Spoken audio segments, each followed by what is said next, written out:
జొన్న పిండితో పూరీలు ఎలా ప్రిపేర్ చేయాలో ఇప్పుడు మనం చూద్దాము. అసలు జొన్న పిండితో పూరి తింటే ఆ టేస్టే వేరే అనమాట. మన నార్మల్ పూరీలాగా కాకుండా ఇలా జొన్న పిండితో మీరు ప్రిపేర్ చేసుకోండి. అసలు ఎక్స్పెక్ట్ చేయరు టేస్ట్. 2 కప్పుల జొన్న పిండికి 1/2 కప్పు వరిపిండి తీసేసుకున్నా. నెక్స్ట్ వచ్చేసి తగినంత కారము, తగినంత సాల్టు, ఇంకా జీలకర్ర కూడా వేసేసుకున్నా అనమాట. జీలకర్ర వేసేసుకున్న తర్వాత ఇందులోకి శనగపప్పు వేసి చాలా బాగుంటుంది. వాష్ చేసేసుకున్న శనగపప్పు కూడా తీసేసుకున్నాను. ఇలా మొత్తం వేసేసుకొని పిండిలో ఆ కారము, శనగపప్పు, జీలకర్ర బాగా మిక్స్ అయ్యేలాగా కలిపేసుకోవాలన్నమాట. ఇలా బాగా కలిపేసుకున్న తర్వాత కొంచెం పిండిలో కొద్దిగా వాటర్ వేసేసుకొని ముద్దలాగా మనం పూరి పిండి ఎలా మిక్స్ చేసేసుకుంటామో అలా మిక్స్ చేసేసుకోవాలన్నమాట. ఇలా మిక్స్ చేసేసుకున్న తర్వాత బాగా చూడండి, మనకు ఇలా వచ్చేసిన తర్వాత పూరి ఏ సైజులో కావాలంటే ఆ సైజులో చిన్న బాల్ చేసేసుకోవాలి. నెక్స్ట్ వచ్చేసి ఇలాంటి ప్రెషర్ పైన మనం ప్రెస్సింగ్ చేసేసుకుంటే పూరి రౌండ్ షేప్లో మంచిగా వచ్చేస్తుంది. నేను తడి క్లాత్ తీసేసుకున్న కాటన్ది. ఇలా తడి క్లాత్ తీసేసుకున్న మీరైతే ఏదైనా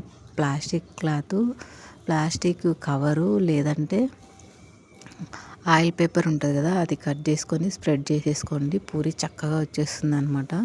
చూడండి, ఇలా ప్రెస్ చేసేసుకొని నెక్స్ట్ ఇంకొక సైడు డీప్ ఫ్రైకి సరిపడా ఆయిల్ తీసేసుకొని ఆయిల్ వేడి చేసేసుకోండి. నెక్స్ట్ వచ్చేసి ఇంకా కొంచెం స్ప్రెడ్ చేసేసుకుంటే మనకు బాగా వచ్చేస్తుంది పూరి సైజు. చూడండి, చాలా చక్కగా వచ్చేసింది కదా షేప్ అనేది.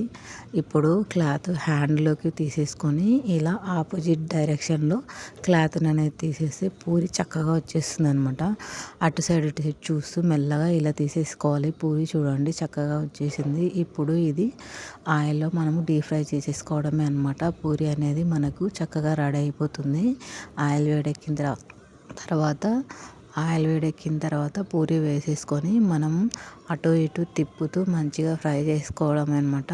అసలు ఈ టేస్ట్ మీరు ఎప్పుడు తింటారని నేను అనుకుంటున్నా.